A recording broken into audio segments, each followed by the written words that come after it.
क्या सच में अच्छाई इस दुनिया में सबसे बड़ा दोष बन चुकी है? चाणक्य ने कहा था, जब तक आप उपयोगी हैं, लोग आपको पूछेंगे। जब आप निष्क्रिय हो जाओगे तो वही लोग पीठ फेर लेंगे। ये कहानी है वेदांत की, एक नेकदिल युवक जिसने हमेशा दूसरों का भला चाहा, लेकिन जब जरूरत पड़ी दुनिया ने उसे अकेला छोड़ दिया।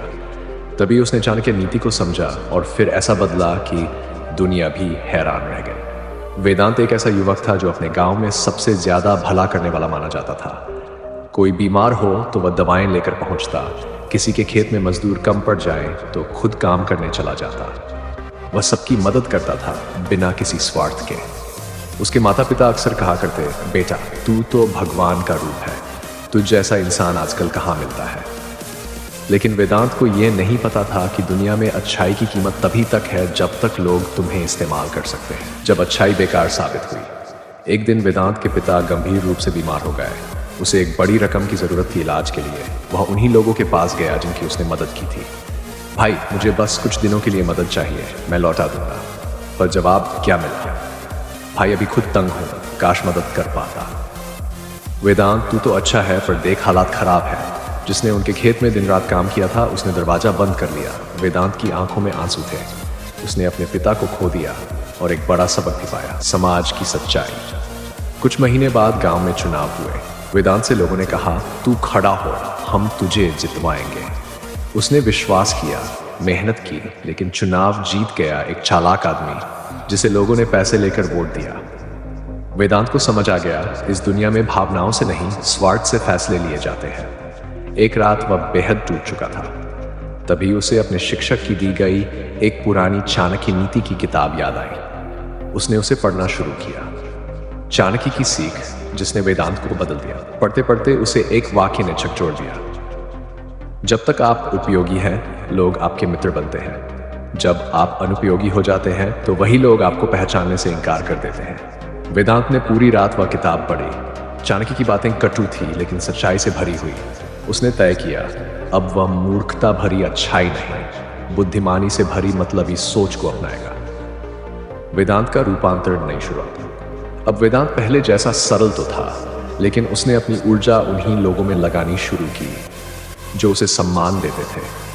उसने सबसे पहले एक बिजनेस शुरू किया, गांव में अनाज के भंडारण और विक्रय का। पहले वही लोग जो उसे भोला कहते थे अब उसे व्यवसायी कहने लगे। वेदांत ने कड़ी मेहनत की, लेकिन अब वह पहले दूसरों के स्वार्थ को समझता, फिर अपना फैसला लेता। मतलब और समझदारी, चाणक्य नीति का वास्तविक अर्थ। एक दिन एक पुराना परिचित मदद मांगने आया। पहले की तरह वेदांत ने तुरंत हाँ नहीं कहा। उसने मुस्कुराकर कहा, तुम्हें याद है जब मैं पिता की बीमारी में तुम्हारे पास आया था? वो व्यक्ति झेप गया। वेदांत बोला, मैं मदद जरूर करूंगा, लेकिन इस बार कुछ शर्तों के साथ। वह चौंका, शर्तें? हाँ, अब मैं भावुक नहीं व्यवहारिक आदमी बन चुका हूं। वह जान गया, अब वेदांत पहले जैसा नहीं रहा। सफलता की सीढ़ियां, चाणक्य नीति के मार्ग पर। चाणक्य कहते हैं, नीति वही अपनाओ जो तुम्हें सम्मान दे और नुकसान न करे। मित्र वही बनाओ जो विपत्ति में साथ दे। दूसरों की मदद करो लेकिन खुद को खोकर नहीं। वेदांत ने यही किया। वह अब गांव का सबसे सफल युवक बन चुका था। उसकी सोच बदली, जीवन बदला और अब वही लोग उसके निर्णयों का सम्मान करते थे। अंतिम मोड़, जब वेदांत ने युवाओं को दिशा दी। कुछ सालों बाद गांव के युवा वेदांत के पास मार्गदर्शन लेने आने लगे। उसने एक व्याख्यान में कहा, दोस्तों अच्छा बनो पर मूर्ख नहीं, मदद करो पर अपनी कीमत पहचान कर। दुनिया आज भी चाणक्य की नीति से चलती है, जहां भावनाओं से नहीं बुद्धिमानी से निर्णय होते हैं। सीखो कैसे जीतना है। मतलबी बनो, मतलब ये नहीं कि दूसरों का बुरा चाहो, बल्कि अपने भले के लिए जागरूक और सतर्क बनो। निष्कर्ष, चाणक्य नीति की अमर सीख। वेदांत अब एक प्रेरणा स्रोत था।